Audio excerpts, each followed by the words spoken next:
A millionaire businessman returns to his mansion and discovers signs of neglect in his own son. The shock intensifies when he catches the boy eating pet food, revealing a secret of fear and pain. The stepmother tries to justify it coldly, but what the man discovers is shocking. If this story interested you, don't forget to subscribe to our channel and tell us what city you're watching us from. We'll keep going. The electric hum of the Tesla echoed through the marble garage as Jonathan Mitchell pulled in earlier than expected. His phone was still pressed against his ear, his voice crisp and decisive, as he finalized the acquisition of a promising tech startup.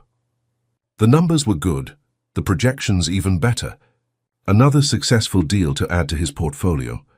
At 42, Jonathan had built an empire from the ground up, transforming a small software company into a multinational corporation worth hundreds of millions.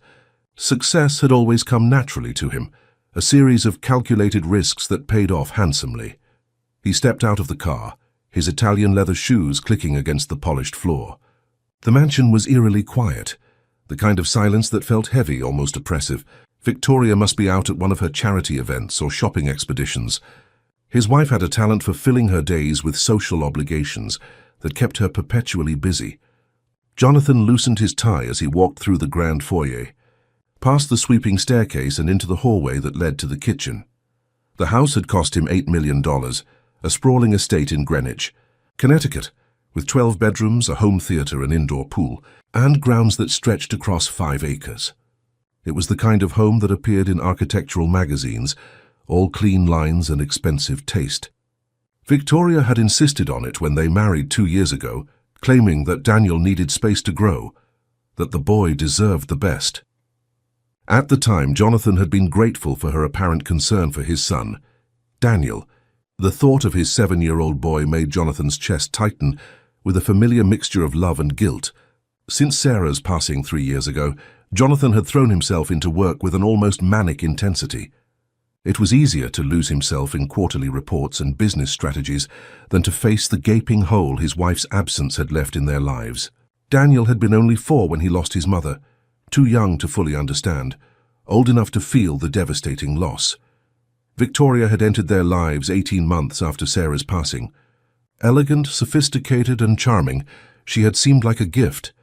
She was attentive to Daniel, or so Jonathan had believed, and she understood the demands of his career. The wedding had been a quiet affair, just close family and a few friends. Jonathan had convinced himself he was doing the right thing, giving Daniel a mother figure, creating a stable home. Now, walking through the darkened kitchen, Jonathan felt the first stirrings of unease. The house was too quiet, too still. Where was Daniel? It was past 7 in the evening. The boy should have been having dinner or doing homework or watching television in the family room. Then he heard it. A small sound, barely audible, coming from the direction of the pantry. A shuffling, almost furtive noise that didn't belong in the pristine silence of the house. Jonathan moved toward the sound, his businessman's instincts suddenly on high alert. Something was wrong. He could feel it in the tightness of his shoulders, the way his pulse quickened. He pushed open the pantry door and froze. There, crouched on the floor next to the dog's bowls, was Daniel. His small hands were cupped, bringing kibble to his mouth. The boy was eating the dog food, his thin frame hunched over the ceramic bowl as if protecting his find. His clothes hung loosely on his body, and in the dim light filtering in from the kitchen, Jonathan could see how gaunt his son had become. For a moment, time seemed to stop. Jonathan's brain struggled to process what his eyes were seeing. This was his son, his boy, eating dog food on the kitchen floor like a starving animal. Daniel's head snapped up, his eyes wide with terror. Tears immediately began streaming down his pale cheeks, and he scrambled backward, the kibble scattering across the floor. "Daddy?" The word came out as a broken whisper. "Please don't tell Auntie Victoria. Please, please don't tell her." The way Daniel said Auntie Victoria sent a chill down Jonathan's spine. There was pure fear in the boy's voice, a terror that no child should feel in their own home. Jonathan dropped to his knees, his expensive suit forgotten as he reached for his son. "Danny, what are you doing? Why are you eating this?" The boy flinched away from his touch, and that small gesture hit Jonathan harder than any business failure ever had. His son was afraid of him, of the consequences. The realization was like a physical blow. "I was hungry," Daniel whispered, his voice so small, so defeated. "I didn't mean to be bad. I know dinner isn't until later, but my tummy hurt so much." Jonathan's hands were shaking as he gently cupped Daniel's face. The boy was thin. How had he not noticed? When was the last time he'd really looked at his son, really spent time with him? The guilt crashed over him like a wave. "You're not bad, Danny. You're never bad. Come here, let's get you some real food." But before Jonathan could stand, he heard the click of heels on the marble floor. Victoria appeared in the doorway, her designer dress immaculate, her makeup perfect. She took in the scene with a quick, assessing glance, and Jonathan saw something flicker across her face. Annoyance? Calculation? It was gone too quickly to identify. "Jonathan, you're home early." Her voice was smooth, controlled. "What's going on here?" Jonathan stood, positioning himself between Victoria and Daniel. "I found our son eating dog food, Victoria. Eating dog food because he was hungry." Victoria's laugh was light, dismissive. "Oh, that. Daniel has this little problem with discipline. He refuses to eat at proper meal times, always wanting snacks and treats at all hours. I've been trying to teach him structure, that food comes at designated times." Jonathan looked down at Daniel, who had pressed himself against the wall. His eyes locked on Victoria with undisguised fear. "He's 7 years old, Victoria. If he's hungry, he needs to eat." "He's manipulating you," Victoria said, her voice taking on a slight edge. "Shai does this for attention. The pediatrician said some children act out after trauma. He's testing boundaries." Something about her explanation felt off. Jonathan's business success had been built on his ability to read people, to detect when something didn't add up. And this didn't add up. "When did you speak to his pediatrician?" "Last month. I took him for his checkup. You were in Singapore, remember?" Jonathan did remember. He was always somewhere, always too busy, always prioritizing the next deal over his son. The guilt was suffocating. "I'm going to make Daniel something to eat," he said firmly. "Now," Victoria's smile was tight. "Of course. Whatever you think is best." As she turned to leave, Jonathan called after her. "Victoria, what's for dinner tonight?" "I prepared a lovely seafood risotto. It's in the warming drawer." Jonathan felt his blood run cold. "Daniel is allergic to seafood." Victoria paused, her back still to him. "Is he? I thought that was just shellfish. How silly of me. Well, I suppose he can have a sandwich instead." She left the kitchen, her heels clicking away into the depths of the house. Jonathan looked down at his son, really looked at him for the first time in months. The boy was trembling, his arms wrapped around his thin frame. There were dark circles under his eyes, and his skin had a pale, unhealthy cast. "Danny," Jonathan said softly, kneeling again, "has this happened before? Have you been hungry before?" Daniel's lower lip trembled. "I'm not supposed to tell. She said if I tell, you'll be angry with me. She said I'm the problem because I don't listen." "You can tell me anything, son. I promise I won't be angry with you. I need to know the truth." But Daniel just shook his head, fresh tears spilling down his cheeks. "Can I just have some food, Daddy, please?" Jonathan pulled his son into his arms, feeling the sharp edges of the boy's ribs through his shirt. "Yes, baby. You can have anything you want." As he stood, carrying Daniel toward the refrigerator, Jonathan's mind was racing. He had built a fortune by paying attention to details, by seeing patterns others missed. And now, looking at his frightened, malnourished son, he was seeing a pattern that made his blood run cold. Something was very, very wrong in his house. And he had been too blind, too absent to see it. That was about to change. Jonathan made Daniel a grilled cheese sandwich and a bowl of tomato soup, watching as the boy devoured the simple meal with desperate hunger that made his heart ache. He sat across from his son at the kitchen island, fighting the urge to bombard him with questions. Daniel needed to eat, needed to feel safe. The interrogation could wait. When the plate was empty, Daniel looked up at his father with something like wonder in his eyes. "Thank you, Daddy. You don't have to thank me for feeding you, Danny. That's what parents do."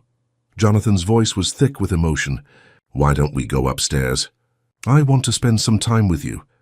The walk to Daniel's bedroom on the second floor felt like a journey through a museum. Everything in the house was perfect, curated, expensive. Victoria had redecorated after their marriage, replacing Sarah's warm, lived-in aesthetic with something colder, more sophisticated. Jonathan had allowed it, too consumed with grief and work to care about throw pillows and paint colors. Daniel's room was at the end of the hall, a space that should have been a child's sanctuary. Jonathan pushed open the door and felt his stomach drop. The room was immaculate, too immaculate. The bed was made with military precision, the corners sharp and tight. Toys lined the shelves in perfect order, looking untouched, unloved. Everything had a place, and everything was in its place. It looked like a showroom, not the bedroom of a 7-year-old boy. Jonathan's eyes traveled around the space, cataloguing details he'd missed during his brief goodnight visits. No pictures on the walls, no crayon marks or stickers, no signs of play or creativity. The room felt sterile, devoid of the warmth and chaos that should characterize a child's space. Daniel went immediately to his bed, sitting on the edge with his hands folded in his lap, his posture unnaturally rigid for a child. "Danny, where are your drawings?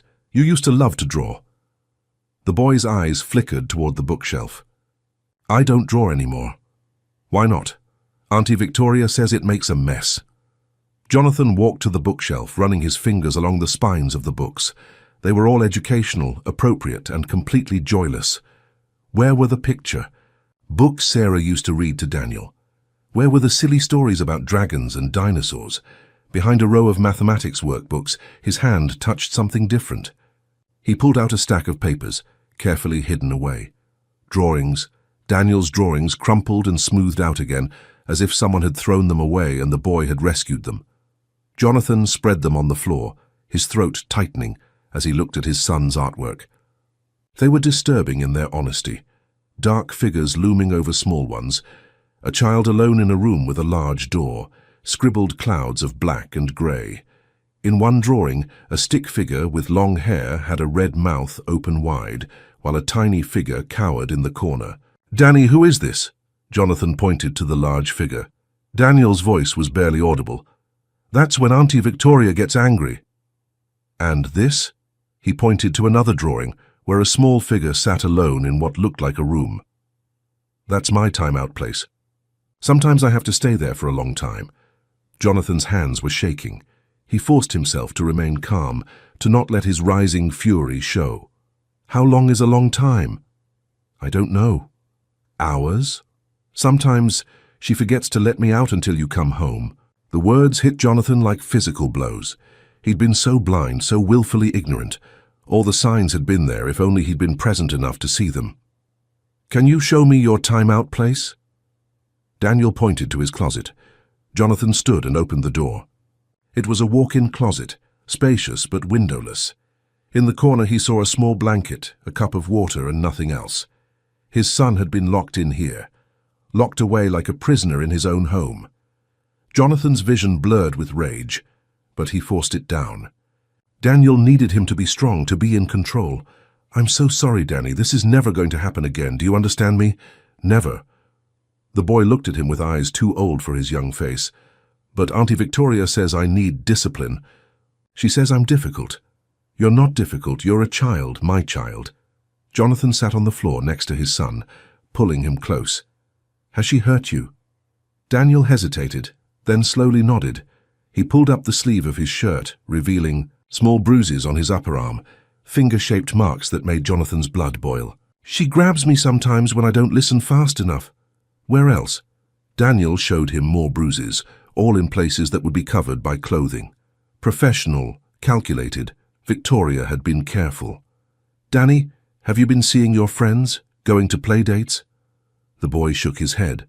"Auntie Victoria says I need to focus on my studies. She says I'm behind the other kids and I can't waste time playing." Another lie. Daniel's teacher had sent home glowing reports about his academic progress. Jonathan had skimmed them, signed them, and filed them away without really reading them. "Do you go to the park? Play outside?" "Sometimes in the backyard, but only when you're home." Jonathan felt sick.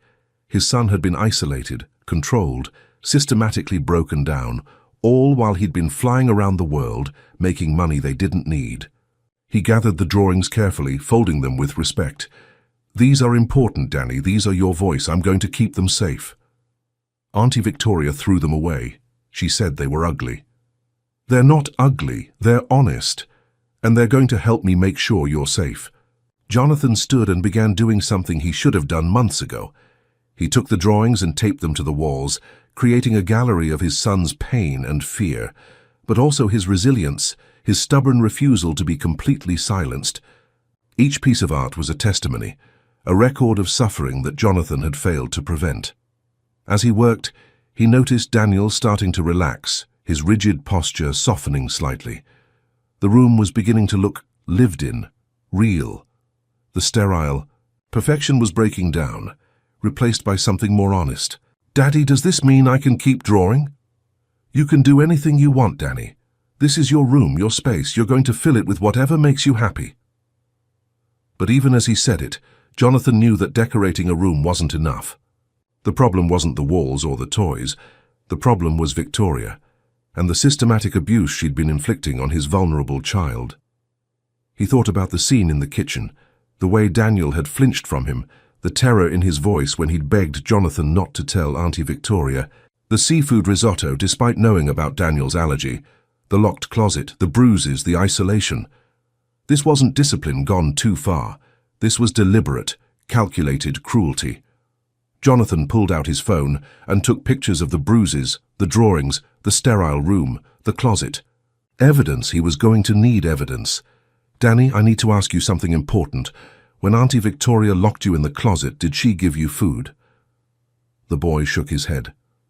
"She said time out means no privileges. Food is a privilege if I'm bad. You're never bad enough to deserve that. No child is. That's not discipline, Danny. That's wrong. But she said Mom would be ashamed of me. She said Mom would be disappointed in how I turned out."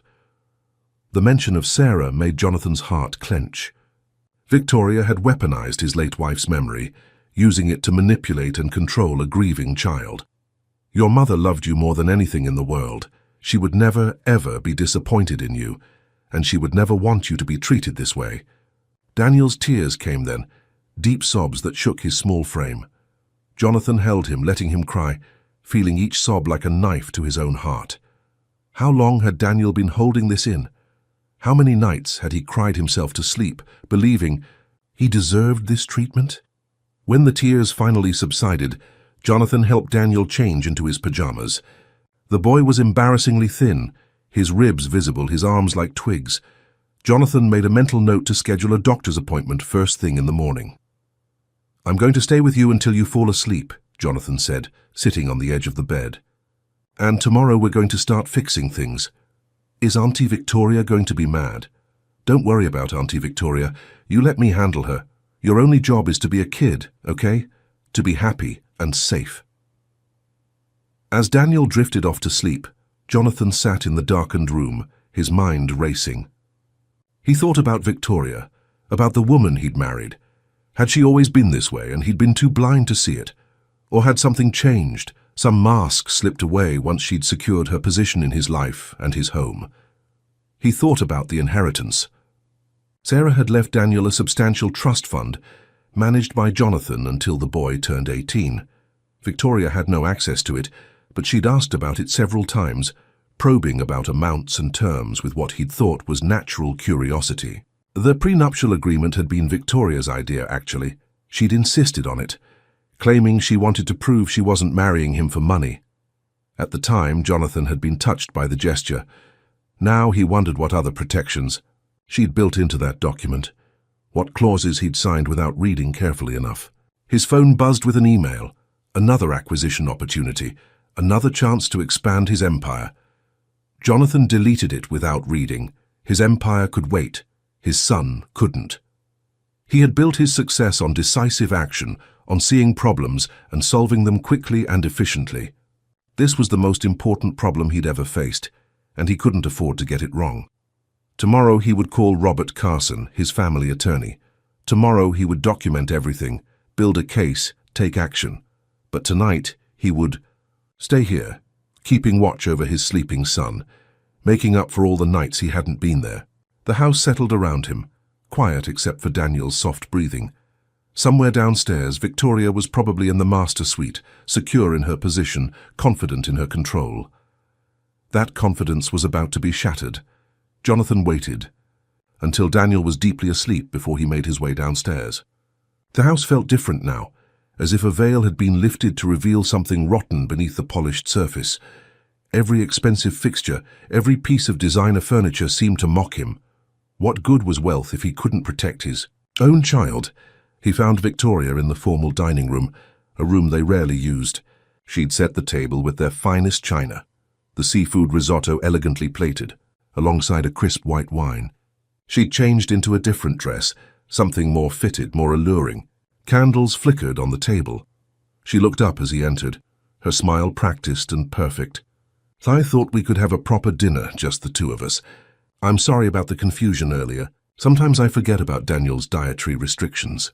You know how busy things get." Jonathan remained standing, his hands in his pockets to hide their shaking. "We need to talk about Daniel." "Of course," Victoria gestured to the chair across from her. "Sit, have some wine." "Oh, you look tense." He didn't sit. "Why is my son so thin?" Victoria's smile flickered just for a moment. "He's naturally slight. Like you were at that age, or so you've told me." "I saw his ribs, Victoria. He's malnourished. That's dramatic. He eats perfectly well at mealtimes. The pediatrician said he's fine. Then I'll schedule another appointment and hear it myself."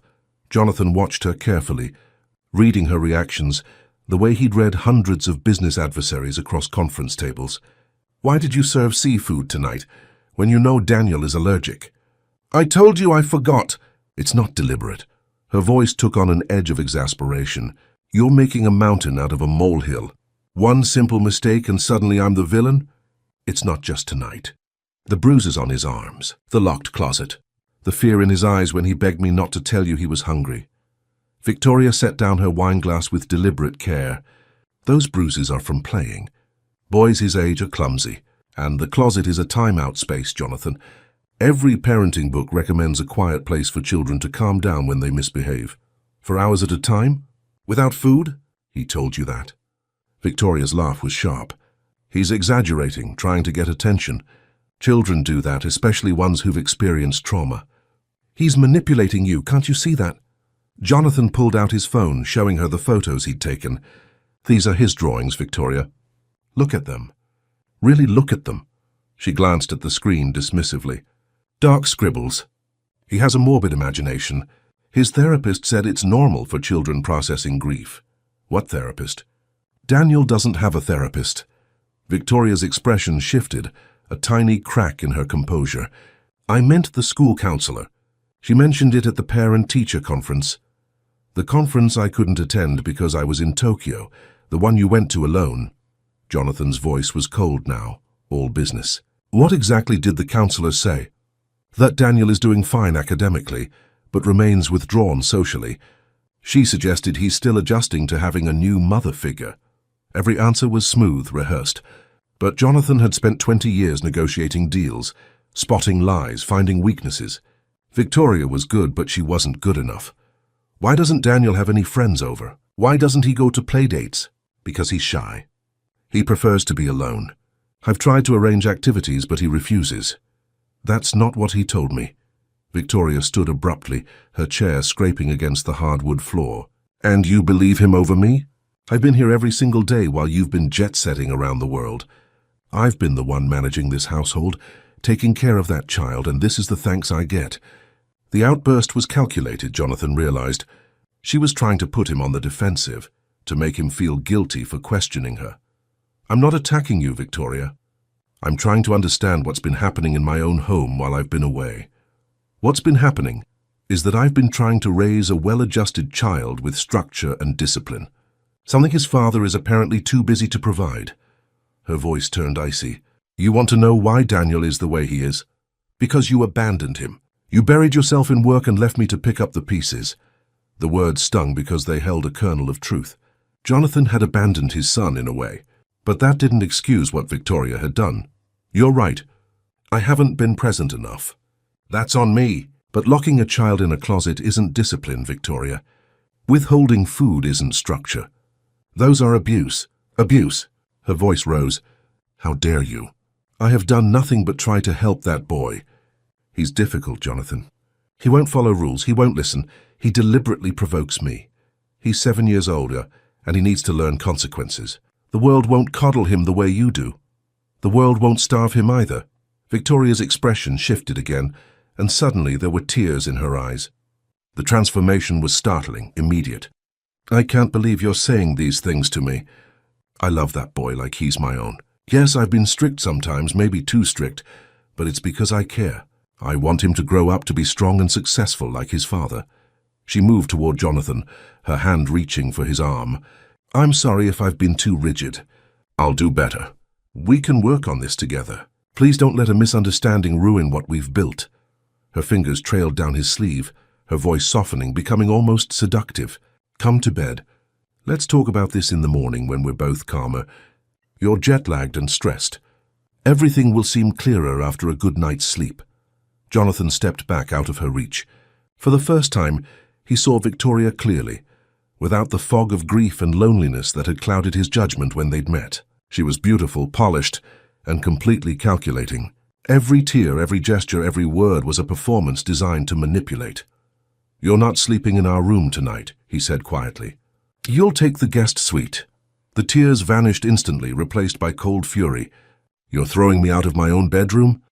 It's my house, Victoria. My bedroom. And until we get this sorted out, I want you away from Daniel. You can't do this. I'm your wife, and he's my son. If I have to choose, there's no contest. Victoria's mask dropped completely.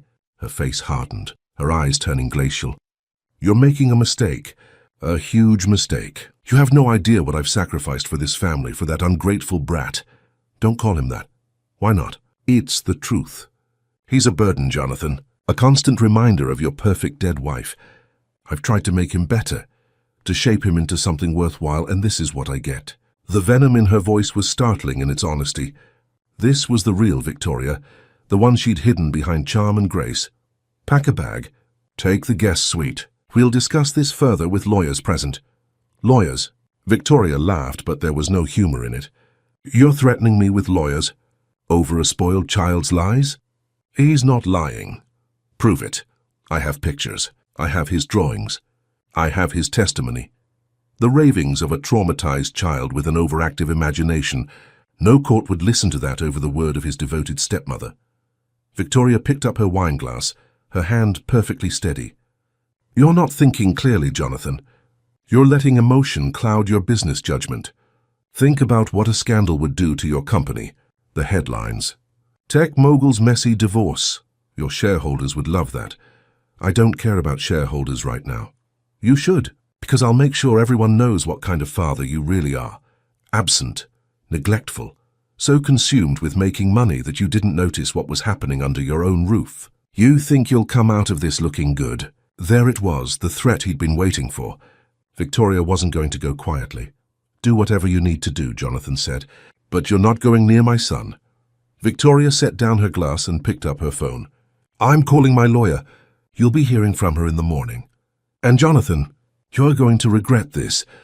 She swept from the room, her heels clicking angrily against the floor. Jonathan heard her climbing the stairs, the slam of a door.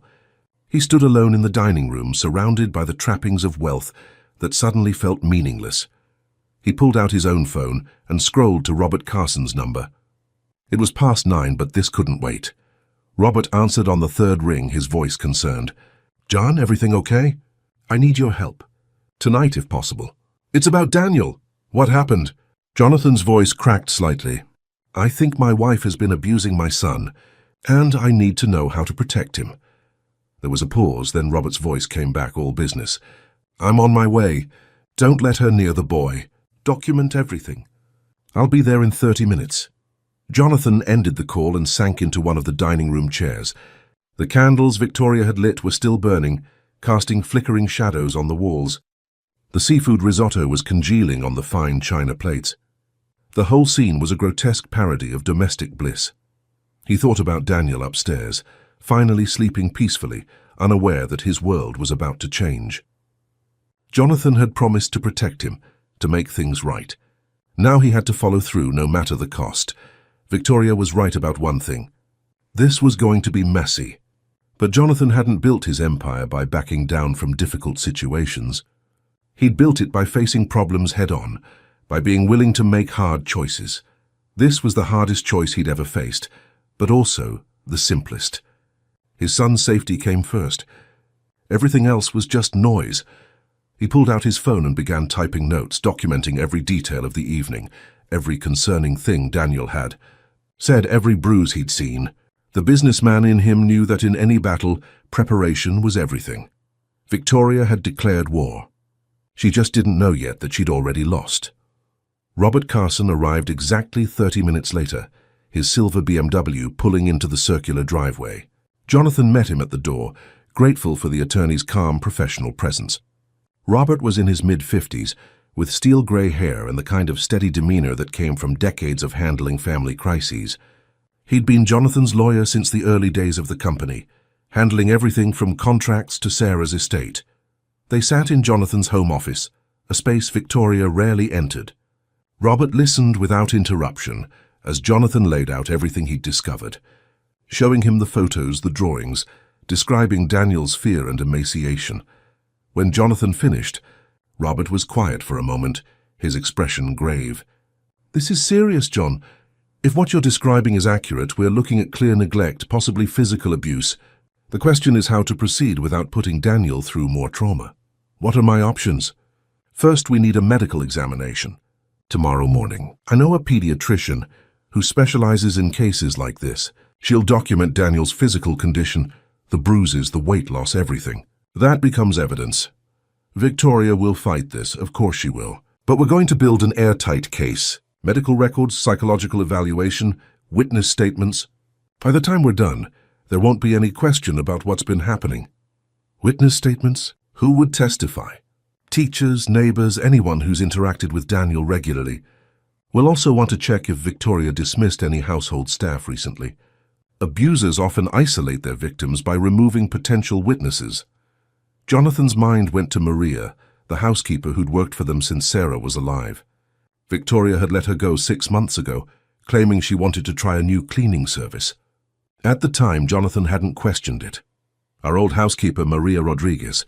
Victoria fired her. Do you have her contact information? Somewhere, yes. Sarah kept all that in her address book. Robert made a note. We'll want to talk to her. What about Daniel's school? Any concerns reported there? He's doing well academically, but Victoria said he's withdrawn socially. We'll request all records from the school, including any observations from teachers or counselors. Children who are being abused at home often show signs at school. Jonathan rubbed his face, exhaustion suddenly crashing over him. How did I miss this, Robert? How did I let it go on for so long? Don't go there, John. Abusers are skilled manipulators. Victoria isolated Daniel, controlled the narrative, and took advantage of your work schedule. The important thing is you know now and you're taking action. Victoria threatened to go public, to make this a scandal that damages the company. Robert's expression hardened. Let her try. If she goes to the media with this, she'll be admitting to abuse. That's a battle she can't win. And if she tries to paint you as the neglectful father, we'll counter with the fact that you took immediate action the moment you discovered the problem. She mentioned calling her lawyer. Good. Let her get representation. This needs to be handled formally. In the meantime, I'll file for an emergency protective order first thing in the morning. We'll also file for divorce and sole custody. The word divorce hung in the air. Jonathan had failed at marriage twice now, first through Sarah's passing, and now through his own blindness to Victoria's true nature. What about tonight?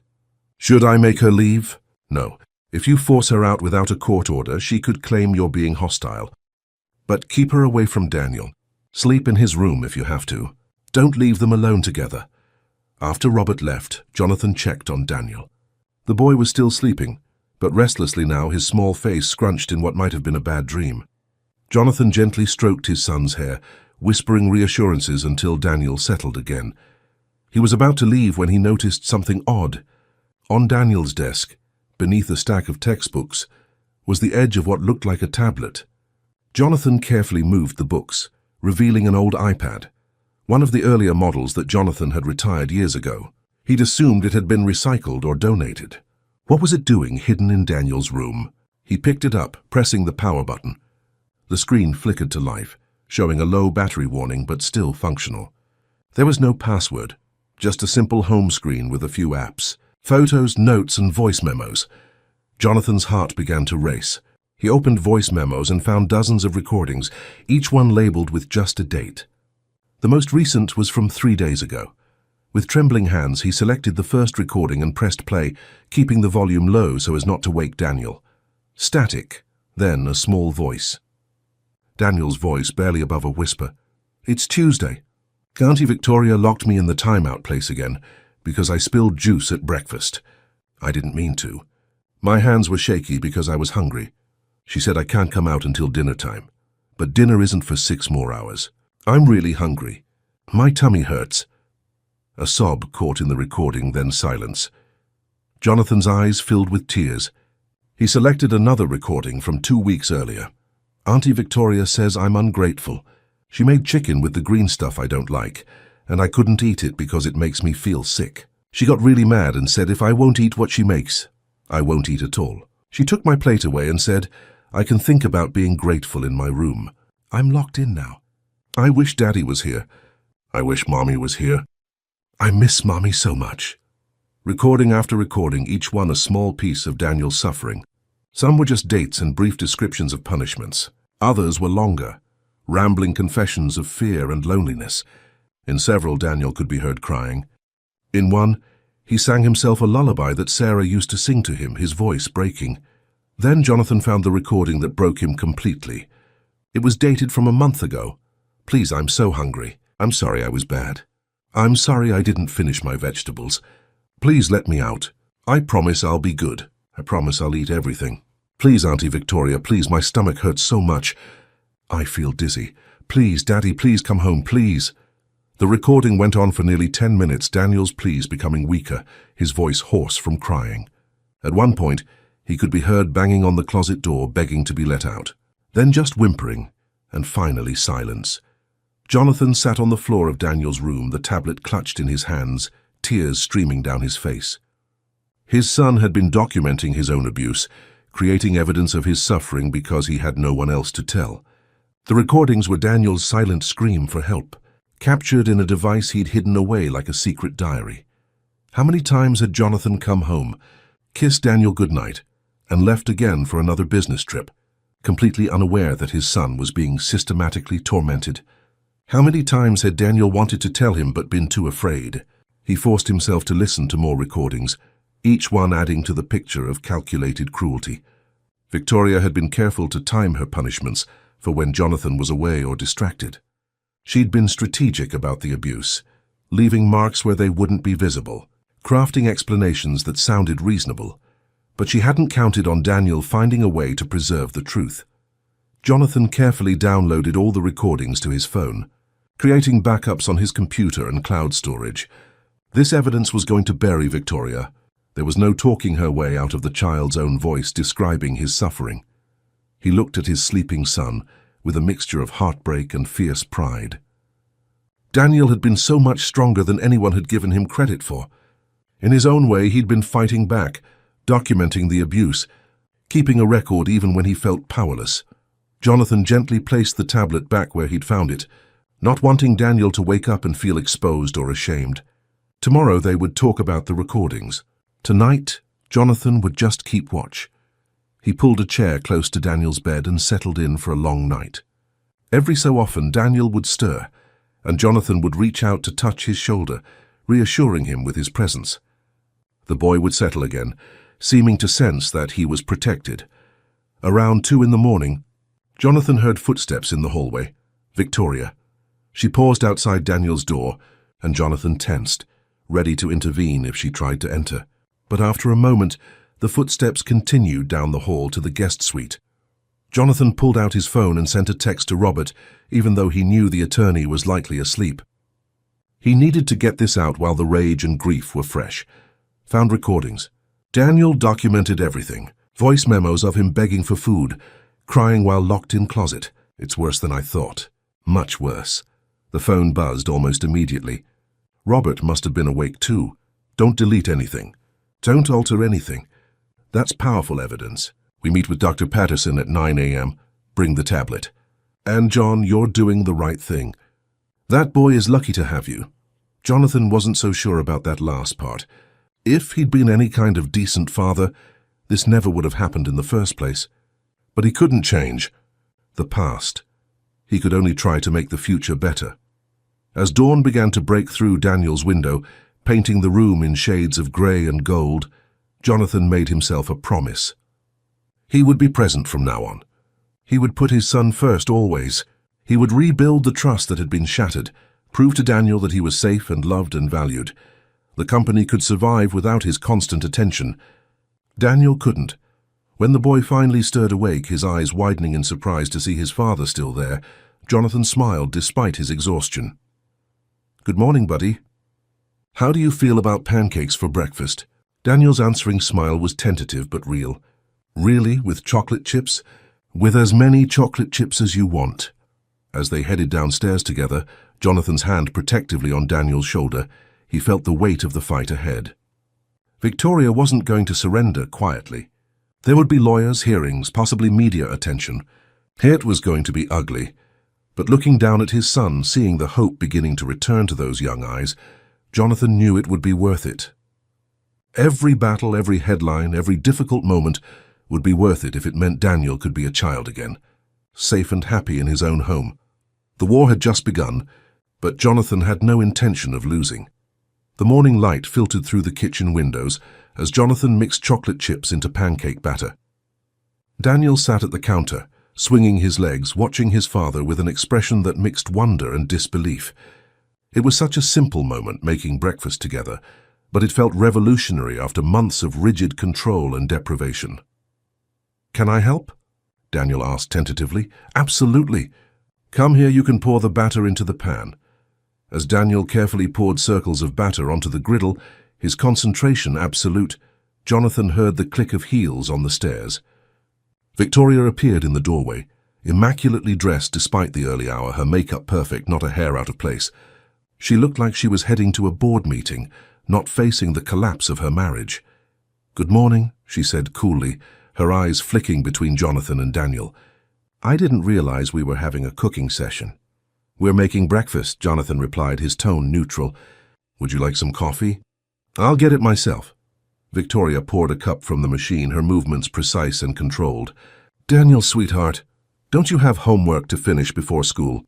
Daniel's shoulders tensed and he looked up at his father uncertainly. "It's fine, Danny. Finish helping me with breakfast." Victoria's smile was tight. "I'm just thinking about his education. But of course, if you want him to fall behind, that's your choice. His homework is done. I checked last night." The tension in the kitchen was thick enough to cut. Victoria leaned against the counter, sipping her coffee, watching them with an expression Jonathan couldn't quite read. Was it anger? Resentment? Or something colder, more calculating? "I've been thinking," she said finally, "about our conversation last night. You were right. I have been too strict with Daniel. I let my desire for him to succeed override my compassion. I'd like to apologize." She moved toward Daniel, but Jonathan stepped between them. "That's not necessary right now." Victoria's eyes flashed. "I'm trying to make amends, Jonathan. Isn't that what you wanted?" "What I want is for Daniel to finish his breakfast in peace. We can discuss everything else later." "With lawyers present, you mean? Is that really necessary? Can't we handle this as a family?" "I think we're past that point." Victoria set down her coffee cup with deliberate care. "You're making a terrible mistake. But I can see you're determined to go through with this circus. Fine, my attorney will be in touch. In the meantime, I'll be staying with friends. I assume you have no objection to me packing some things." "Tayati, pack whatever you need. Just don't go near Daniel's room." She laughed, but there was no humor in it. "Don't worry. I have no desire to be anywhere near the ungrateful little liar." Daniel flinched at the words, and Jonathan felt his protective rage spike. "Leave now." Victoria picked up her purse and walked to the door, then paused. "You know what's funny, Jonathan? I actually thought I could make this work. I thought I could tolerate that child for the sake of your money and status. But he made it impossible. Always whining, always needing attention, always getting in the way. You want to know the truth? I'll be relieved to be rid of him. Get out of my house." After Victoria left, the silence in the kitchen felt heavy. Daniel stared at his pancakes, no longer hungry, his thin shoulders hunched. She's wrong, Danny. You're not ungrateful or a liar. You're brave and strong, and I'm so proud of you. She hates me, Daniel whispered. She has problems that have nothing to do with you. Sometimes adults are broken in ways that make them hurt people who don't deserve it. That's her issue, not yours. Jonathan served the pancakes, and though Daniel only managed to eat half, it was more than he'd probably eaten in days. Small steps. At 9 o'clock, they met Robert Carson at Dr. Helen Patterson's office. The pediatrician was a woman in her late 40s, with kind eyes and a gentle manner that immediately put Daniel at ease. Her office was decorated with colorful murals and toys, nothing clinical or frightening. "Hi, Daniel," she said, crouching down to his level. "My name is Dr. Helen. Your dad asked me to do a checkup on you today. Is that okay?" Daniel nodded, looking to Jonathan for reassurance. "I'll be right here the whole time," Jonathan promised. The examination was thorough. Dr. Patterson measured and weighed Daniel, her expression growing more concerned as she recorded the numbers. She examined the bruises, taking photographs with Daniel's permission, noting their locations and patterns. She listened to his heart and lungs, checked his reflexes, looked in his ears and throat. "Daniel," she said gently, "I'm going to ask you some questions, and I want you to tell me the truth, okay? You're not in trouble, no matter what you say." She asked about meals, about sleep, about pain. Daniel answered in a small voice, his eyes downcast. Yes, he'd been hungry a lot. Yes, sometimes he wasn't given dinner if he misbehaved. Yes, the bruises hurt when they first appeared. Yes, he'd been locked in his closet for hours. Dr. Patterson's professional composure never wavered, but Jonathan could see the anger in the tightness of her jaw, the way her pen pressed a little harder against her clipboard. After the examination, while Daniel played with toys in the waiting room, under the supervision of a nurse, Dr. Patterson sat down with Jonathan and Robert in her office. "That child is malnourished," she said bluntly. "He's in the 5th percentile for weight, down from the 60th percentile at his last checkup 8 months ago. He's lost almost 10 pounds, which is significant for a child his size. The bruising is consistent with restraint injuries. Someone has been grabbing him hard enough to leave marks." She pulled out a folder containing her notes and photos. "The pattern of neglect is clear. Restricted food access, isolation, physical restraint. This is systematic abuse, not poor parenting. I'm legally required to report this to Child Protective Services." "We expected that," Robert said. "In fact, we welcome it. The more official documentation we have, the better." "What about psychological damage?" Jonathan asked, his voice rough. "That will require evaluation by a child psychologist. But based on what I've observed, Daniel shows classic signs of trauma. Hypervigilance, people-pleasing behavior, fear of making mistakes. He's been living in a state of chronic stress." The words hit Jonathan like physical blows. His son had been traumatized, systematically broken down, while Jonathan had been closing business deals and accumulating wealth that meant nothing if it couldn't protect the person who mattered most. "Can he recover?" Jonathan asked. "Children are resilient. With proper support, therapy, and a safe environment, yes, he can recover. But it will take time. This isn't something that can be fixed overnight." After leaving Dr. Patterson's office, Jonathan took Daniel to his favorite ice cream shop, a small place in downtown Greenwich that Sarah used to take him to. Daniel ordered a chocolate cone and actually smiled as he ate it, the simple pleasure of a treat bringing light to his face. They were sitting at a sidewalk table when Jonathan's phone rang. "Robert Carson, John, we have a problem. Victoria's attorney just filed a counter-petition. She's claiming you're an unfit father due to chronic absence and neglect. She's requesting custody of Daniel and spousal support." Jonathan's hand tightened on his phone. "She can't be serious." "She is. And there's more.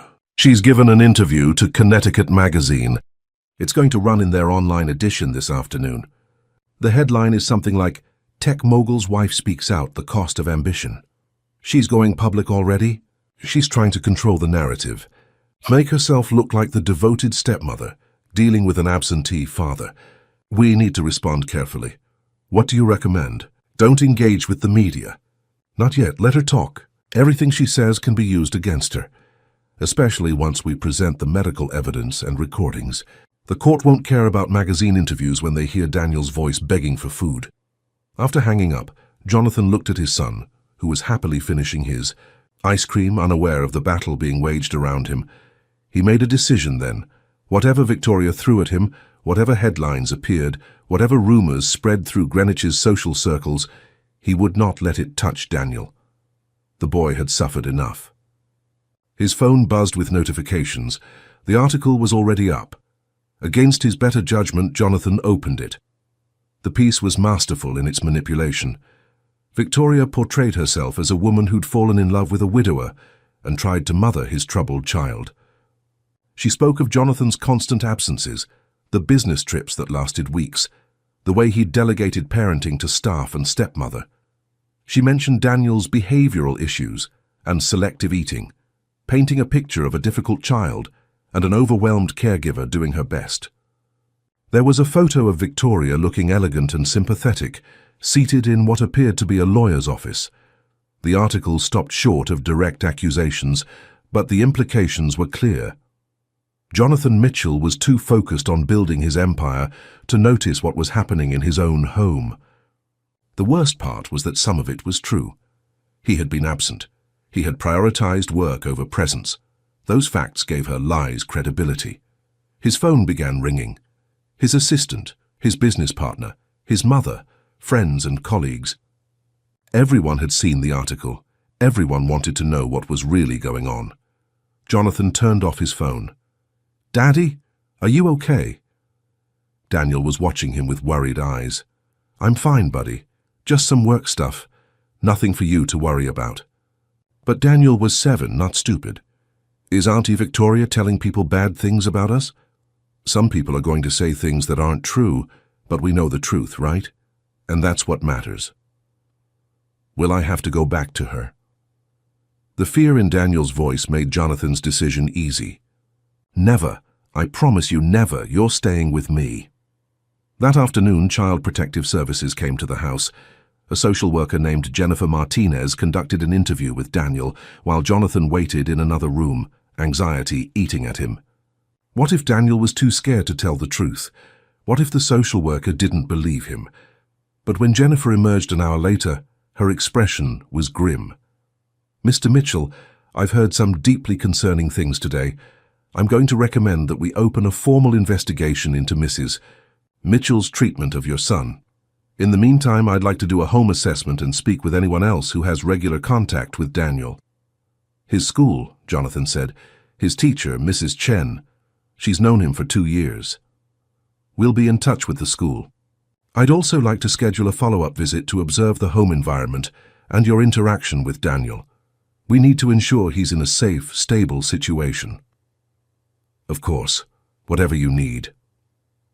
After Jennifer left, Jonathan found Daniel in his room, sitting on his bed with one of the drawings he'd rescued from the trash. The boy looked small and lost. "Hey," Jonathan said softly, sitting next to him. "How are you doing?" "The lady asked me a lot of questions." "Did you tell her the truth?" Daniel nodded. "Was that okay?" "That was perfect. You did exactly right." Jonathan pulled his son close. "I know this is scary and confusing, but all these people, the doctors and lawyers and social workers, they're all trying to help make sure you're safe. That's all any of us want." "I don't want to make trouble." "You're not making trouble. You're telling the truth. There's a difference." As they sat together, Jonathan felt the weight of responsibility settling onto his shoulders. He'd failed Daniel once by being absent. He couldn't fail him again. Whatever it took, however long it took, he would see this through. His son deserved nothing less than complete protection and unwavering advocacy. The fight was just beginning, but Jonathan was ready. 3 days passed in a blur of activity.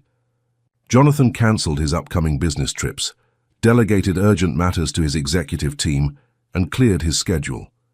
For the first time in years, his son was his priority.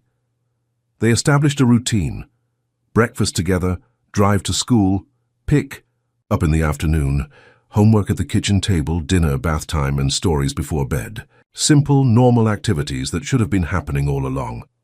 Daniel was slowly coming back to life.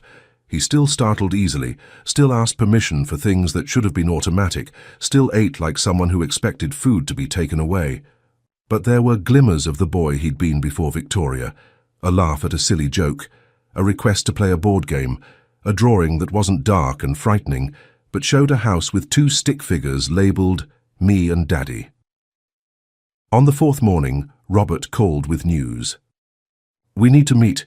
Victoria's attorney has made a move and it's not what we expected." They met at Robert's office in downtown Greenwich, a suite of rooms that managed to feel both professional and comfortable. Robert spread documents across his conference table, his expression troubled. "Victoria is claiming she has evidence that could seriously damage your reputation.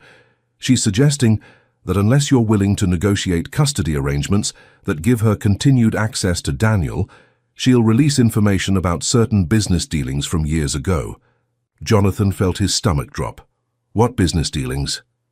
She's being vague, but her attorney mentioned something about an acquisition back in 2019, the startup you purchased in Seattle, TechFlow Solutions. Do you remember the circumstances? Jonathan did remember, and his blood ran cold. TechFlow had been a promising company, with proprietary software that Jonathan's company needed. The acquisition had been aggressive, bordering on hostile. There had been questions about how Jonathan had obtained certain information about TechFlow's financial vulnerabilities, information that had allowed him to pressure the founders into selling at a fraction of what the company was worth. "There were allegations," Jonathan said slowly, "that we'd engaged in industrial espionage, corporate spying.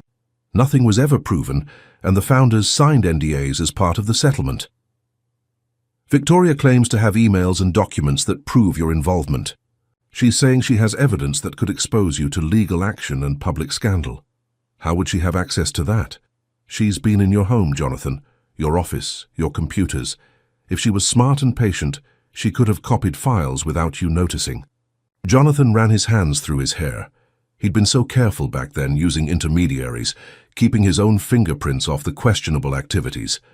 But if Victoria had been digging through his archives, if she'd found the communications he'd thought were securely deleted, she could indeed have the ammunition to destroy him. "She's blackmailing me," he said flatly. "Give her access to my son or she ruins me." That's essentially what she's proposing. Her attorney couched it in terms of protecting the family's reputation and finding an amicable solution. But yes, it's blackmail. Jonathan thought about TechFlow, about the 3 founders who'd been forced to sell their life's work for pennies on the dollar. He thought about the aggressive tactics he'd employed, the moral lines he'd crossed in pursuit of success. He'd justified it at the time as just business, the kind of ruthless competitiveness required to build an empire.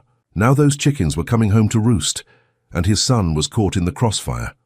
What are my options? Legally, if she releases privileged information, she's committing a breach of privacy. We can sue, but the damage would already be done. Once that information is public, your reputation takes a hit regardless of the legal outcome.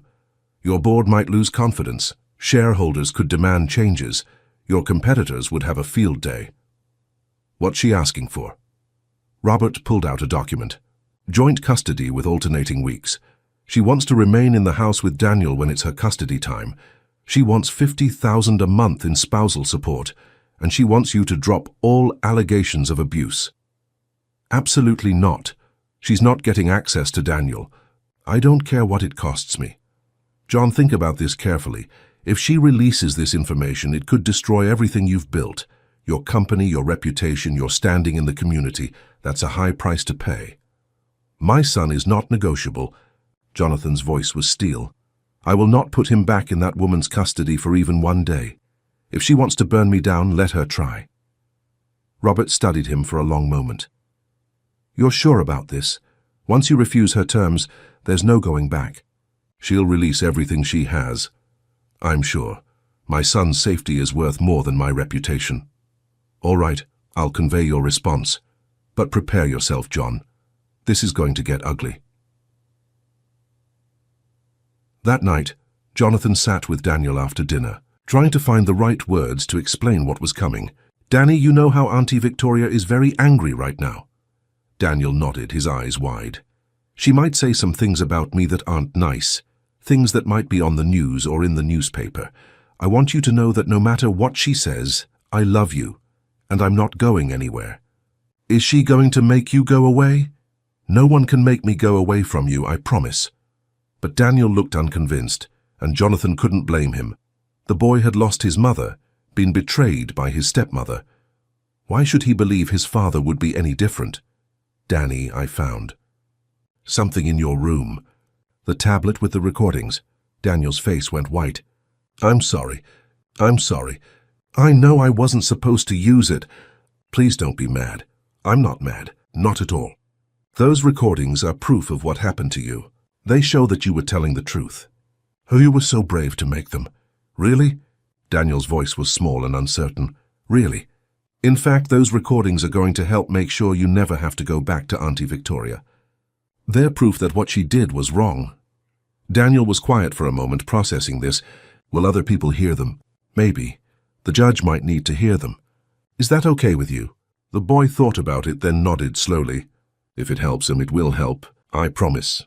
2 days later, the story broke. Someone, presumably Victoria, had leaked documents to a business news outlet. The headlines were devastating.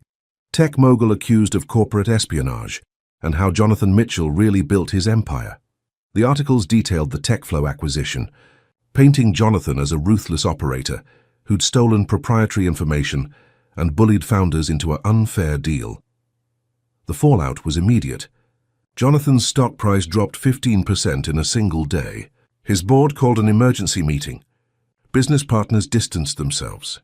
The TechFlow founders, released from their NDAs by Victoria's leak, gave interviews describing Jonathan as predatory and unethical. Jonathan's phone rang constantly with calls from investors, colleagues, and media representatives. His email overflowed with messages ranging from supportive to scathing. But he ignored all of it, focusing instead on Daniel. Daddy, people at school were talking, Daniel said that afternoon, his face anxious. They said you did bad things. I did make some mistakes in business, Jonathan admitted. I wasn't always as fair or kind as I should have been. Sometimes I hurt people to get what I wanted. That was wrong and I'm sorry for it. Are you in trouble? Maybe. But whatever happens, it doesn't change how much I love you or how important you are to me. That evening, Robert called with more news. The board wants you to step down as CEO pending an investigation. They're worried about liability and reputation damage. Let them investigate. I'll cooperate fully. There's something else. Victoria's attorney has scheduled a press conference for tomorrow. She's going to present her side of the story publicly. Jonathan felt a surge of anger. She's turning this into a media circus. She thinks public opinion will help her case, show her as the victim of a powerful, unethical man. It's actually a risky move on her part. The more public this becomes, the more scrutiny she'll face too. Good. Let everyone see what kind of person she really is. But that night, lying in bed unable to sleep, Jonathan felt the weight of his choices crushing down on him. He had cut corners, hurt people, prioritized profit over principle. He'd been so focused on building success that he'd lost sight of what really mattered, and now his son was paying the price for his moral compromises. Around midnight, Daniel appeared in his doorway, clutching a stuffed bear that had been Sarah's gift years ago. I had a bad dream, the boy whispered. Come here, buddy. Daniel climbed into bed next to him, and Jonathan wrapped his arms around his son's small frame, feeling the steady beat of the child's heart against his chest. Daddy, even if you did bad things, I still love you. You're still my daddy. The words broke something in Jonathan. Tears spilled down his cheeks as he held his son close. I love you too, Denny, so much, and I'm going to do better. I'm going to be the father you deserve. You already are, Daniel murmured, already drifting back to sleep. As his son slept peacefully beside him, Jonathan made a vow. Victoria could destroy his business reputation, could cost him his company, could turn him into a pariah in the business community. He would pay whatever price necessary. But she would never ever get her hands on Daniel again. Some things were worth more than success, more than wealth, more than reputation. His son's safety and happiness topped that list. The next morning would bring Victoria's press conference, more headlines, more damage to his carefully constructed empire. But Jonathan faced it without fear. He'd made his choice. He'd chosen his son over everything else. And unlike the TechFlow deal, unlike all the other compromises and moral shortcuts of his career, this was a decision he would never regret. The empire he'd built might crumble, but the relationship he was rebuilding with Daniel would stand firm. That was the only legacy that really mattered. Victoria's press conference was held at a luxury hotel in downtown Greenwich, the kind of venue that suggested importance and credibility. Jonathan watched it on his laptop while Daniel was at school, forcing himself to witness Victoria's performance. She looked impeccable, dressed in a tasteful navy suit, her hair and makeup perfect. She sat at a table with her attorney, a sharp-eyed woman named Karen Blackwell, who specialized in high-profile divorces. The room was full of reporters, cameras flashing, microphones crowding the table. "I want to start by saying that I love my stepson very much," Victoria began, her voice quavering slightly, her eyes glistening with what might have been tears. "Everything I've done has been out of concern for his well-being. Being a stepmother is challenging, especially to a child who has experienced such tremendous loss. I tried my best, but it was never enough for a man who was rarely home to see the reality of our daily struggles." She dabbed at her eyes with a tissue, a gesture that struck Jonathan as calculated. "When I married Jonathan, I knew he was driven and ambitious. I respected that, but I didn't realize how completely his work would consume him, leaving me alone to manage a grieving, difficult child with virtually no support." The reporters scribbled notes. Cameras zoomed in on Victoria's face. She was good at this, Jonathan had to admit. She'd turned herself into the sympathetic figure, the overwhelmed stepmother doing her best in impossible circumstances. "The allegations being made against me are deeply hurtful and completely false," Victoria continued. "I provided structure and discipline, yes, but always within the bounds of appropriate parenting. Daniel is a sweet boy but prone to exaggeration and attention-seeking behavior, something his therapists have documented." Another lie. Daniel had never seen a therapist during Victoria's tenure. As for my husband's recent accusations, they only emerged after I discovered certain troubling information about his business practices. Information that, as his wife, I felt morally obligated to bring to light. I never intended to create a public scandal, but when faced with false accusations, I had to defend myself.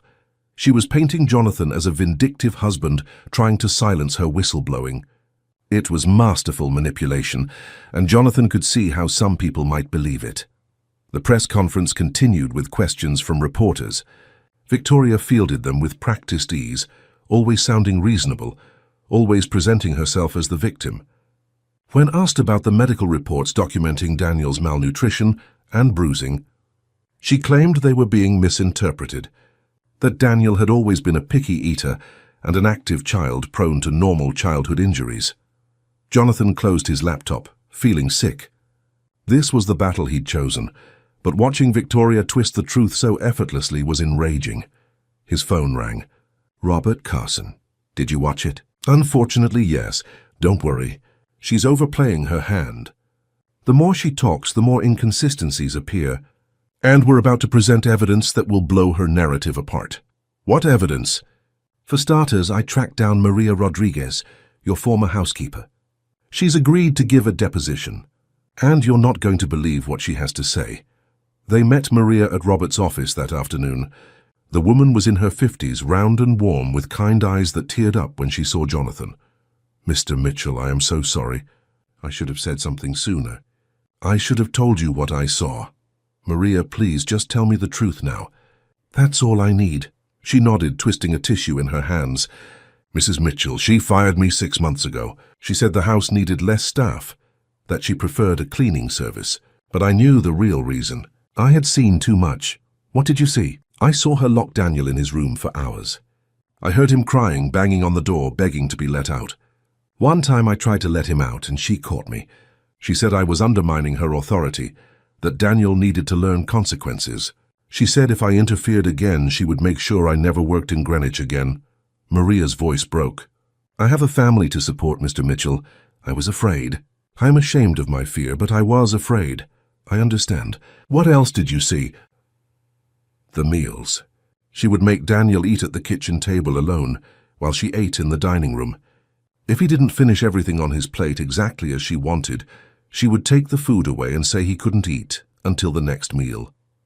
Sometimes she would put foods on his plate that she knew he couldn't eat, his allergies or foods that made him sick, and then punish him when he couldn't finish."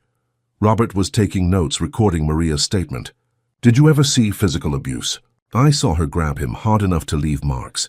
I saw her push him, One time I found him in the backyard eating berries from the bushes because he was so hungry. He begged me not to tell her. Another time, I found him eating fruit that had fallen from the trees. A 7-year-old child eating from the ground because he was starving in a house full of food. Jonathan felt tears burning in his eyes. Why didn't any of the other staff report this? There was no other staff, Mr. Mitchell. Mrs. Mitchell got rid of everyone except the gardener, and he only comes twice a week. She wanted no witnesses. She was very careful about that. Did Daniel ever try to tell you what was happening? Maria nodded, wiping her eyes. Once he asked me if I could call you. He said he missed you and wanted you to come home. Mrs. Mitchell overheard and told him that bothering you with complaints would make you angry, that you might send him away to boarding school if he was too much trouble. The poor child was terrified. Robert leaned forward. Maria, would you be willing to testify to all of this in court? Yes, I should have spoken up sooner. I will not stay silent anymore.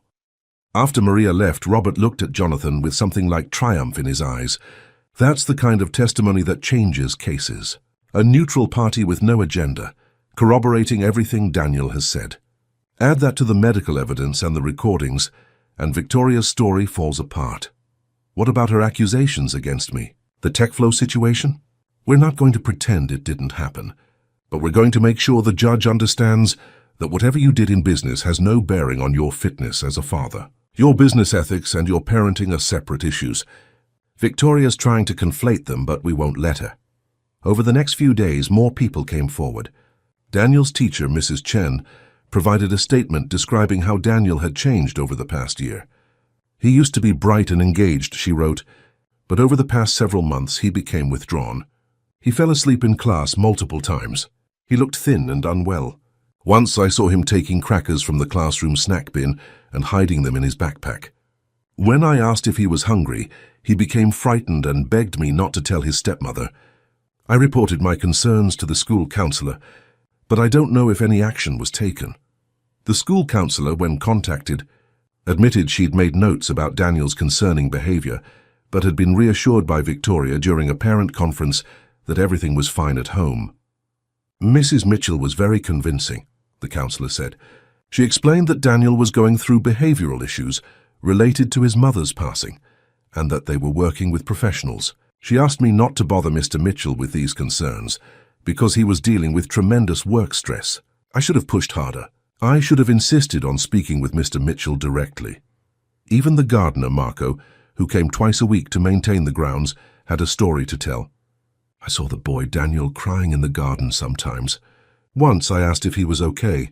He said he was fine, but he looked scared. Another time, I saw through the window that he was locked in a room, pounding on the door. I thought maybe it was normal, how rich people discipline their kids. I didn't know. I should have known. Each testimony added another piece to the puzzle, creating a picture of systematic isolation and abuse. Victoria had been careful to hide her actions from Jonathan, but she hadn't counted on how many other eyes had seen fragments of the truth. The Child Protective Services investigation progressed. Jennifer Martinez conducted multiple home visits, observing Jonathan's interactions with Daniel, noting the boy's increasing comfort and security. She interviewed Daniel several more times, and her reports consistently supported the conclusion that the child had been neglected and abused. The change in Daniel's demeanor is remarkable, Jennifer wrote in one report. In the presence of his father, he appears relaxed and happy. He smiles, laughs, and engages in age-appropriate play. He eats regular meals without fear or restriction. The contrast to his previous withdrawn and anxious state is striking. But Victoria's legal team wasn't backing down. They filed motions challenging the medical evidence, questioning the credibility of witnesses, suggesting that Jonathan was coaching Daniel to lie. They painted him as a desperate man trying to cover his own failings by scapegoating his innocent wife. This is a classic case of projection, Victoria's attorney argued in court filings. Mr. Mitchell, guilty of serious ethical violations in his business dealings, is attempting to deflect scrutiny by manufacturing allegations against his wife. His sudden interest in parenting only emerged after Mrs. Mitchell discovered his wrongdoing. The timing is suspicious and reveals his true motivations. The media ate it up. The story had everything: wealth, scandal, accusations of child abuse, corporate espionage, a bitter divorce. Jonathan couldn't go anywhere without being recognized, without seeing whispers and pointing fingers. His company's stock continued to decline. Several major clients suspended their contracts pending the outcome of investigations. But through it all, Jonathan focused on Daniel. They established new routines, new traditions. Friday nights were movie nights, with popcorn and Daniel's choice of film. Saturday mornings were pancake mornings, with Daniel helping to mix the batter and choosing the toppings. Sundays they went to the park or the aquarium, or just for long walks talking about everything and nothing. Daniel was slowly healing. He still had nightmares sometimes, still showed signs of trauma. But he was laughing more, eating more, drawing pictures that showed happiness instead of fear. One evening, as they sat together reading before bed, Daniel looked up at his father with serious eyes. "Daddy, if you lose your company because of me, will you be sad?" Jonathan set down the book and pulled his son close. "First, I'm not losing anything because of you. This is because of choices I made. Second, even if I did lose the company, I wouldn't be sad. Do you know why?" "Why?" Because I'd still have the most important thing in the world. I'd still have you. Companies can be rebuilt. Money can be made again. But you, Danny, you're irreplaceable. You're the best thing that ever happened to me. And no amount of money or success is worth more than you." Daniel hugged him tight, his small arms surprisingly strong. "You're the best daddy ever." As Jonathan held his son, feeling the steady warmth of the child's presence, he realized something profound. He'd spent years chasing success, building an empire, accumulating wealth and power. But this moment, holding his son safe in his arms, was worth more than every deal he'd ever closed. Victoria had tried to use his past mistakes against him, to force him into choosing between his reputation and his son. But she'd misunderstood something fundamental about Jonathan. He wasn't the same man who'd ruthlessly pursued TechFlow. Losing Sarah, almost losing Daniel, had changed him. He'd learned painfully and slowly what really mattered. The hearing to determine Daniel's custody was scheduled for 2 weeks away. The evidence was compiled, the witnesses prepared, the arguments crafted. It would be the culmination of everything they'd fought for. But regardless of what happened in court, Jonathan had already won the only victory that mattered. He had his son back. He was present, engaged, committed. He was the father he should have been all along. Everything else was just details. A week before the hearing, Victoria's legal team filed a motion for supervised visitation. Despite all the evidence, despite the testimony and medical reports, they argued that completely cutting off contact between stepmother and stepson would be harmful to the child. They cited research about attachment and family bonds, painted Victoria as a flawed but loving parent who deserved a chance to maintain her relationship with Daniel. The judge granted the motion. 1 hour of supervised visitation at the courthouse, with a child psychologist present. Jonathan received the notice with a mixture of anger and dread. "Do I have to?" Daniel asked when Jonathan explained what would happen. The boy's face had gone pale, his hands trembling. "The judge says yes. But I'll be right there, just outside the room. The psychologist, Dr. Sarah Williams, will be with you the whole time. Victoria can't hurt you. You're completely safe. But what if she gets mad? Then Dr. Williams will end the visit immediately. And you can leave any time you want. If you feel scared or uncomfortable, you just say the word and we're done." "Okay." Daniel nodded, but his anxiety was palpable. That night he had nightmares again, crying out for his mother. Jonathan held him, soothing him back to sleep, his heart breaking for what his son was about to endure. The day of the supervised visit, they arrived at the courthouse together. Dr. Williams met them in a waiting area. She was a woman in her 40s with a gentle manner and intelligent eyes.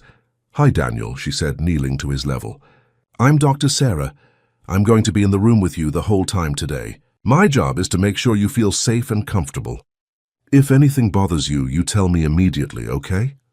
"Okay," Daniel whispered. "You don't have to hug Mrs. Mitchell if you don't want to. You don't have to sit close to her. You can stand by the door if that makes you feel better. This is all about what makes you comfortable. Do you understand?" Daniel nodded, his hand gripping Jonathan's tightly. When Victoria arrived, she looked different. Less polished than usual, her makeup understated, her clothing modest. It was another calculated choice, Jonathan realized. She was trying to look sympathetic, maternal, unthreatening. Jonathan watched through a one-way mirror as Daniel entered the visitation room with Dr. Williams. The room was designed to be non-threatening, with comfortable furniture, toys, and games.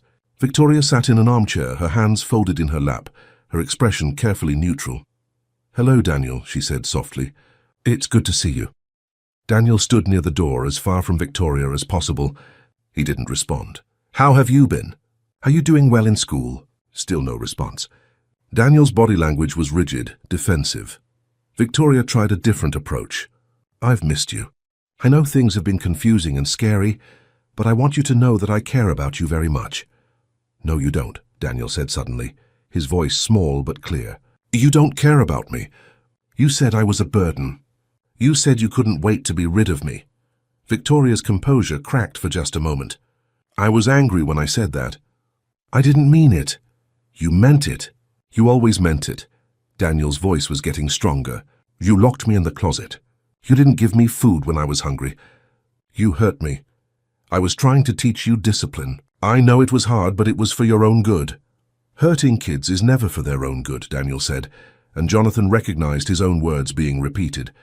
"That's what Daddy says. He says adults who hurt kids have problems, and it's not the kids' fault." Dr. Williams was taking notes, her expression remaining neutral but supportive. She moved slightly closer to Daniel, a subtle gesture of protection. Victoria tried to reach out her hand toward Daniel. "Please, sweetheart, can we just talk? Can we try to work this out?" Daniel stepped back, pressing against the wall. "I don't want to work it out. I don't want to be near you. You scare me. I know I made mistakes, but I'm willing to change. Doesn't that mean something?" "No," Daniel's voice was firm. "Because you didn't want to change when it mattered. You only want to change now because Daddy found out." The honesty of a 7-year-old, unfiltered and devastating. Victoria's eyes filled with tears, but they seemed less genuine than calculated. Another performance. "Do you have any happy memories of our time together?" Victoria asked, her voice quavering. "Any moments when you felt loved?" Daniel thought about it, his face scrunched in concentration. Then he shook his head. "No, I was always scared. Even when you were being nice, I was scared because I knew it wouldn't last. I knew I'd do something wrong and you'd get mad again." Dr. Williams spoke for the first time. "Daniel, can you tell me about a time when you felt scared?" "All the times, but especially the closet times. She'd lock me in there and I couldn't see anything. And I got so hungry and my legs hurt from sitting and I would cry, but nobody came. Sometimes I thought maybe she forgot about me and I'd be there forever." "How long were you usually in the closet?" "I don't know. Hours? It felt like forever." Victoria interjected. "I never left him for more than 30 minutes. He's exaggerating." "No, I'm not." Daniel's voice rose.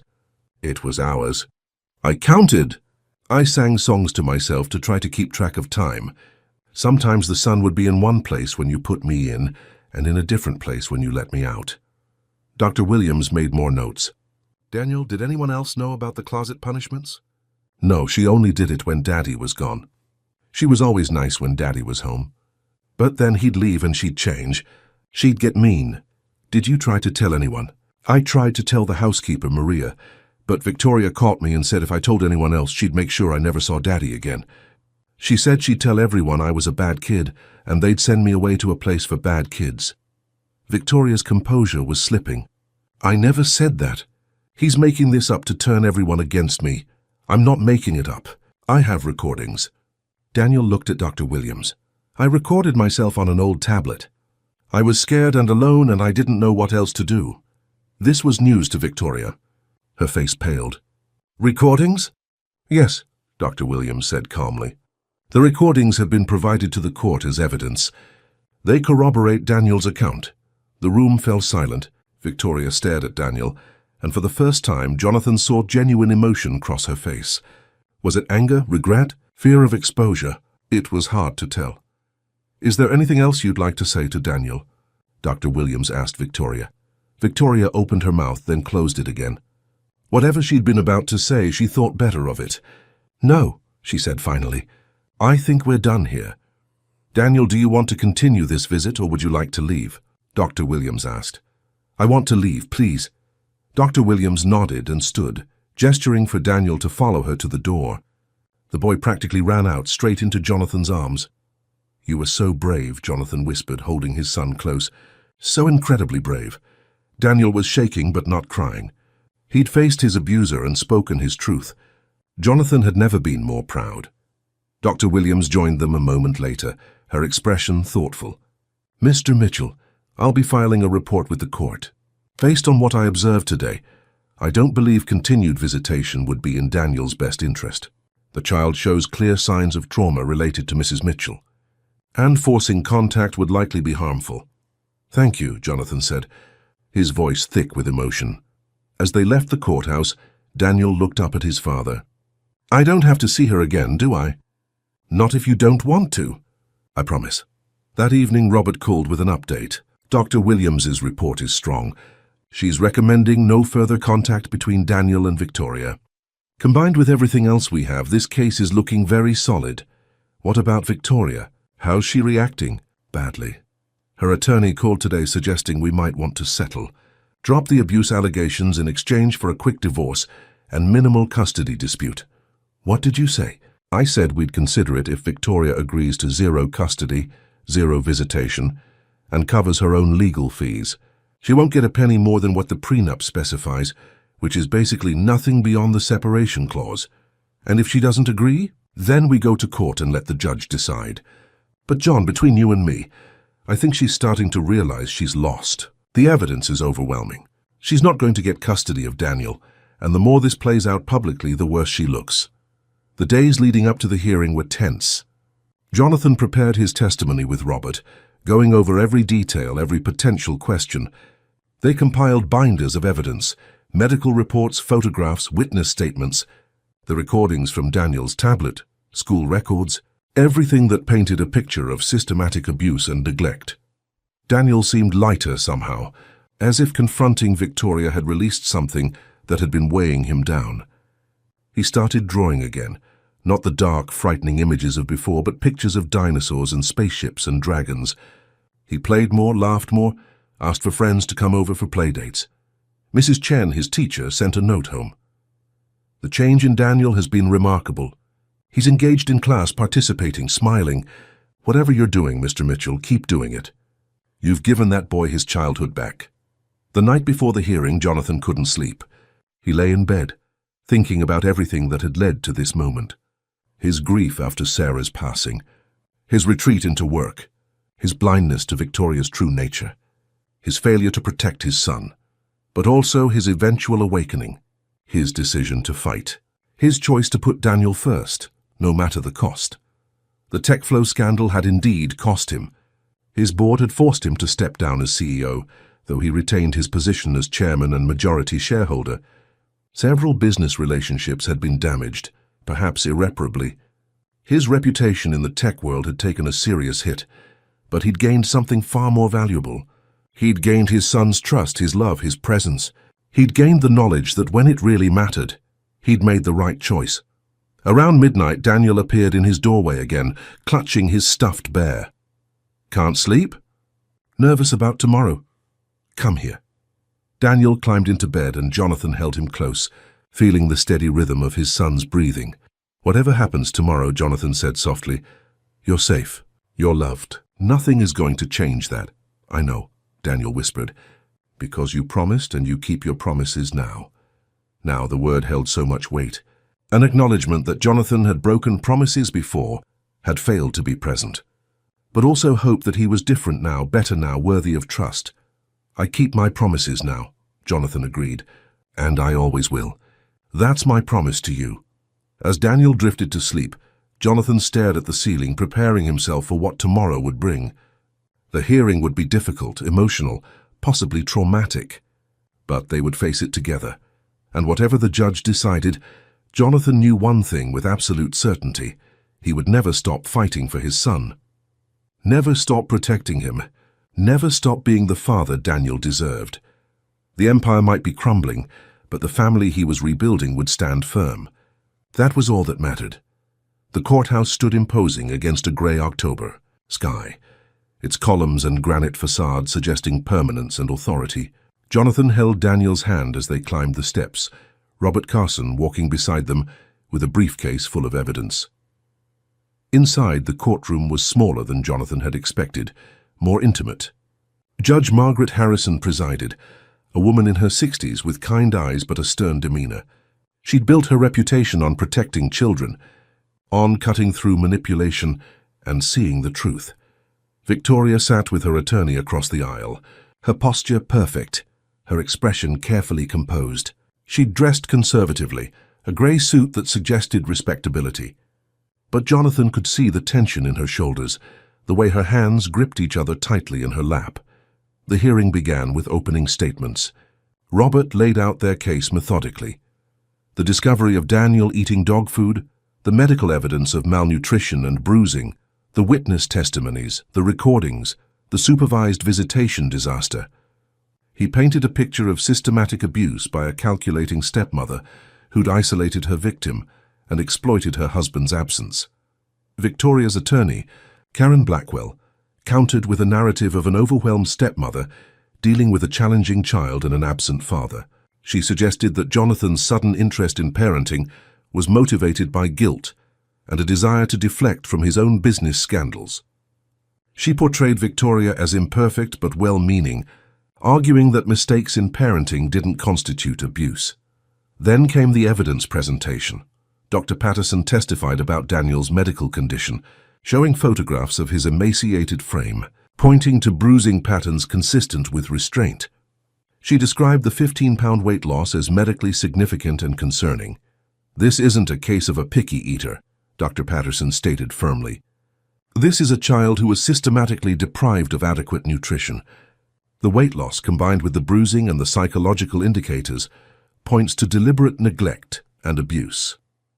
Maria Rodriguez took the stand next, her testimony powerful in its honesty. She described finding Daniel eating berries from the ground, hearing him cry while locked in his room, being threatened when she tried to intervene. Her voice broke as she apologized directly to Jonathan. "I should have spoken up sooner.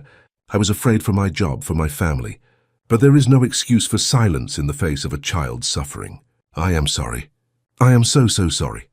Mrs. Chen testified about Daniel's deterioration at school, the falling asleep in class, the hoarding of snacks, the withdrawal from peers. He was a different child this year. Anxious, tired, hungry. I reported my concerns, but they were dismissed. I wish I had pushed harder. The school counselor corroborated this, admitting she'd been manipulated by Victoria's assurances that everything was fine. Then came the recordings. The courtroom fell silent as Daniel's small voice filled the space, begging for food, crying in his locked closet, pleading for his father. The judge's expression grew increasingly stern as she listened. Victoria's attorney objected, arguing the recordings were inadmissible, but Judge Harrison overruled. These recordings were made by the child about his own experiences. They're absolutely relevant and admissible. Continue. Recording after recording played, each one more heartbreaking than the last. Jonathan watched Victoria's face, seeing her mask crack further with each piece of evidence. Several people in the courtroom were openly crying by the time the recordings finished. Dr. Williams testified about the supervised visitation, describing Daniel's clear fear and trauma response to Victoria's presence. The child showed all the signs of someone facing their abuser: rigid body language, defensive positioning, inability to identify any positive memories. In my professional opinion, continued contact with Mrs. Mitchell would be psychologically harmful to Daniel. Finally, it was time for Daniel's testimony. Judge Harrison had arranged for it to be given in her chambers, a smaller, less intimidating space. Only the judge, the attorneys, a court reporter, and Dr. Williams were present. Jonathan was allowed to wait just outside the door. Through the thin walls, Jonathan could hear fragments of the conversation. Daniel's voice, steadier than Jonathan would have thought possible, answering questions. Yes, he'd been locked in the closet. Yes, he'd been deprived of food. Yes, he'd been hit and grabbed hard enough to leave bruises. Yes, he'd been afraid every day. No, he didn't want to see Victoria again, ever. When Daniel emerged 20 minutes later, his face was pale but composed. He'd done it. He'd told his truth to the person who mattered most. Judge Harrison reconvened the court and turned to Victoria. Mrs. Mitchell, would you like to testify on your own behalf? Victoria conferred with her attorney, then stood. Yes, Your Honor. She took the stand, was sworn in, and began her testimony. She denied the abuse, claimed the punishments were reasonable discipline. insisted she loved Daniel and only wanted what was best for him. But Robert's cross-examination was brutal. He played the recordings again, asking Victoria to reconcile her claim of love with the sounds of a terrified child. He brought up the seafood risotto despite Daniel's known allergy. He asked about the dismissed staff, the isolation of witnesses, the careful timing of abuse to coincide with Jonathan's absences. Mrs. Mitchell, you said you loved Daniel. Can you name one activity you did with him, purely for his enjoyment? One playdate you arranged? One moment when you put his happiness before your need for control? Victoria couldn't answer. Her composure was crumbling, her voice rising defensively. That child was impossible, ungrateful, difficult. I tried everything, but nothing was good enough for him. So you locked him in a closet without food? I was trying to teach him consequences. By starving him, by isolating him, by making him so hungry he ate dog food. He was exaggerating. He was manipulating you all. He's a liar. The outburst hung in the air. Victoria seemed to realize what she'd said, how it sounded. She tried to backtrack, but the damage was done. Robert pressed further. Mrs. Mitchell, when you married Jonathan Mitchell, did you know about his son's trust fund? The substantial amount left to Daniel by his late mother. I don't see how that's relevant. Please answer the question. Yes, I knew. It's not a secret. And you asked Jonathan multiple times about the terms of that trust, didn't you? About when Daniel would gain access? About the amounts involved? I was simply trying to understand the family's financial situation, or trying to assess what you stood to gain. Robert pulled out documents. According to the prenuptial agreement you insisted upon, you receive very little in a divorce. But if you had gained custody of Daniel, you would have controlled his household, his daily expenses, potentially influenced decisions about his trust. Victoria's attorney objected, but Judge Harrison allowed the line of questioning. I wasn't after his money, Victoria insisted, but her voice lacked conviction. Then what were you after? Because it certainly wasn't a relationship with a 7-year-old child. The question hung unanswered. Victoria's testimony concluded shortly after, her credibility in tatters. Judge Harrison called for closing arguments. Robert summarized the evidence, the overwhelming pattern of abuse and neglect. Karen Blackwell made a final attempt to portray Victoria sympathetically, but even she seemed to realize the case was lost. I'll take this matter under advisement, Judge Harrison said. However, given the severity of the evidence and Daniel's clear wishes, I'm issuing a temporary order granting sole custody to Mr. Mitchell, with no visitation rights for Mrs. Mitchell, pending my final decision. Court is adjourned. Outside the courtroom, Jonathan knelt in front of Daniel, taking his son's hands in his own. You were so brave in there, buddy. So incredibly brave. Is it over? Almost. The judge has to make her final decision. But for now, yes, you're safe. You're with me. And that's not going to change. Daniel threw his arms around his father's neck, holding tight. I love you, Daddy. I love you too, son. More than anything. 2 weeks later, Judge Harrison issued her final ruling.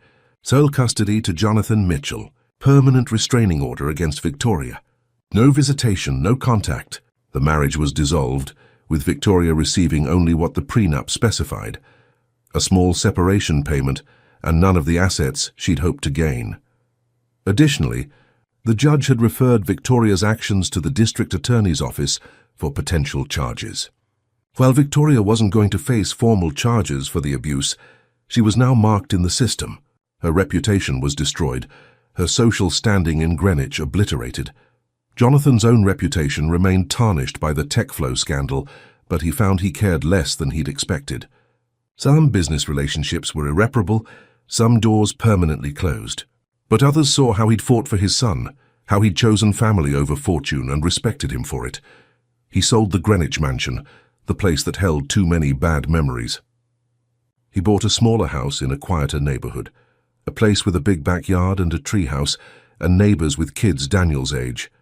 It was a fraction of the size of the mansion, but it felt more like a home than that marble mausoleum ever had. Maria Rodriguez came back as their housekeeper, but also as an extended family member. She fussed over Daniel, making his favorite foods, listening to his stories about school, treating him with the grandmother-like affection he'd been missing. Jonathan restructured his work life completely. He remained chairman of his company, but hired a new CEO to handle day-to-day operations. He worked from home 3 days a week, attended every school event, coached Daniel's soccer team. He was present in a way he'd never been before. Daniel thrived. With therapy, proper nutrition, and consistent love, he transformed. The anxious, frightened child gave way to a happy, confident boy. He made friends, joined activities, brought home report cards full of praise from teachers. The nightmares became less frequent, then rare, then stopped altogether. One evening, about 6 months after the trial, Jonathan found Daniel drawing at the kitchen table. He looked over his son's shoulder and saw a picture of a house with 2 stick figures labeled "Me and Dad," a sun overhead, flowers in the garden, a dog playing in the yard. "That's a beautiful picture. Buddy, it's our house," Daniel explained. "It's happy. It is happy. We're happy.